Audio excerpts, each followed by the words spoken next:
In the world of construction, what looks like a simple mistake can just snowball into a massive, complicated problem. Today, we're going to explore what happens when something goes wrong on a project and really uncover the true and often hidden cost of making it right. I mean, on the surface, it seems pretty simple, right? A wall is in the wrong spot, so you just knock it down and rebuild it. But in construction, that one little act can set off this whole chain reaction of costs and, honestly, some pretty high stakes disagreements that go way beyond the price of just bricks and mortar. See, when a defect pops up, it's not just about, grabbing a hammer and physically fixing it. A whole financial and legal process kicks into gear, and understanding how that works is absolutely critical for everybody involved, from the contractor on site to the person who owns the project. All right, so first things first, let's really nail down what we mean when we use the word defect. In construction, that term has a very specific meaning, and it actually comes in a couple of different flavors. Okay, so defects basically come in two types. First, you've got a patent defect. That's a flaw that's pretty obvious, something you can easily spot with a reasonable inspection. Think of a big crack in a wall. But then you have a latent defect. This one's the sneaky kind. It's hidden and you can't see it easily, like faulty wiring inside that wall that you only find out about way later.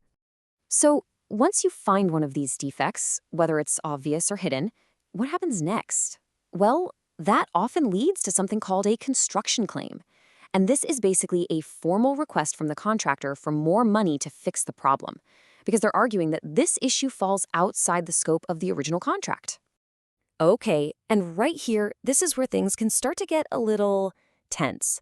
The contractor puts together their claim, but the project owner might take one look at that number and think, wait a minute, that's not what I think this should cost at all.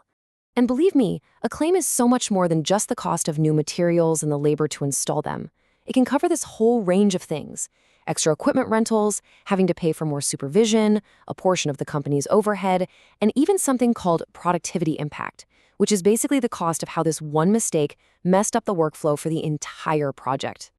So what happens if the owner looks at that number and says, no way?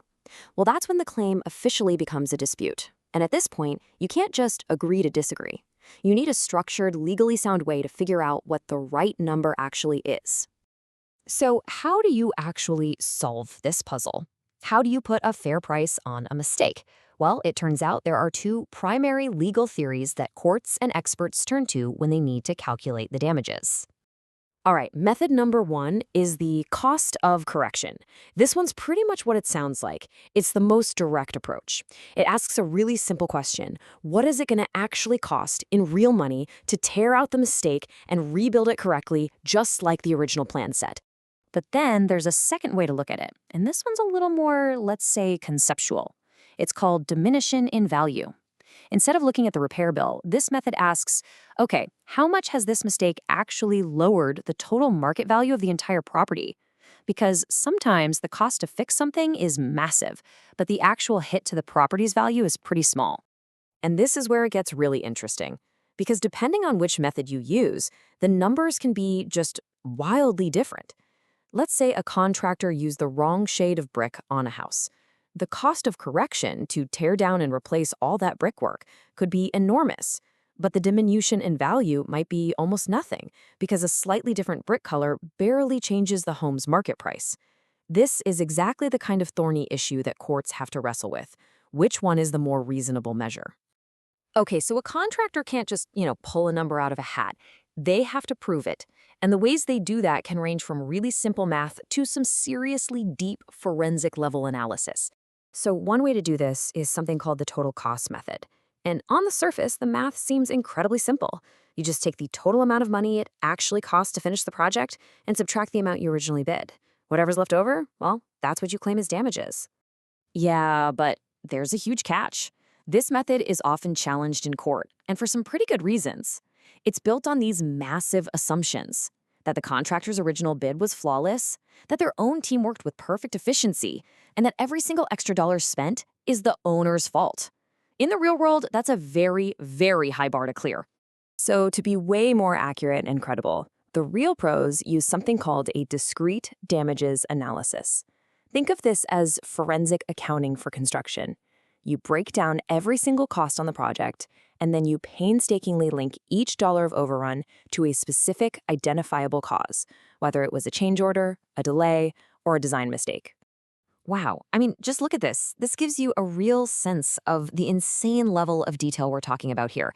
This isn't some back of the napkin math. A proper analysis tracks everything, every labor hour, every piece of equipment, every nail, every screw, for every single task. It's this level of detail that builds a claim you can actually defend. Okay, so we've spent a lot of time talking about how to calculate the cost of a mess after it's already been made. But let's be real. The ultimate goal, the most important thing here, is to avoid making the mess in the first place, right?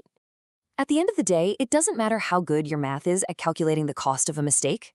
It is always better and way, way cheaper to just not make the mistake at all. Because resolving these claims costs a ton of time, a ton of money, and it can really damage professional relationships. I mean, just think for a second about what a typical insurance policy for defects has to cover. It's not just the repair itself.